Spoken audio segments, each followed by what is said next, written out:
Video కనుక నచ్చితే ఖచ్చితంగా లైక్ చేయండి. అరవింద అంటుంది జున్ను లక్కీతోని, రే లక్కీ, జున్ను ఏంట్రా అవతారారు అనగానే అప్పుడు లక్కీ అంటుంది, నేను కుసుడు, జున్ను ఏమో లవుడు. అప్పుడు జయదేవ్, అంటే మీ ఇద్దరికి సీతారాముల కథ తెలుసనమాట అనగానే అప్పుడు జున్ను అంటాడు, ఆ సీతమ్మకి రాముడంటే ప్రాణం.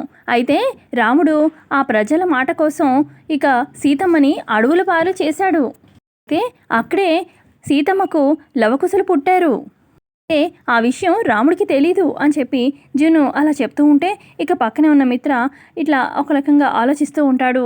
ఇటు లక్కీ అంటుంది, పాపం సీతమ్మ ఎన్ని కష్టాలు పడింది, ఎన్ని బాధలు భరించిందో అని చెప్పి అంటూ ఉంటే అప్పుడు మిత్ర ఇక లక్ష్మిని అలా చూస్తూ ఉంటాడు. లక్ష్మిని ఊహించుకుంటూ ఉంటాడు సీతమ్మ ప్లేస్లో.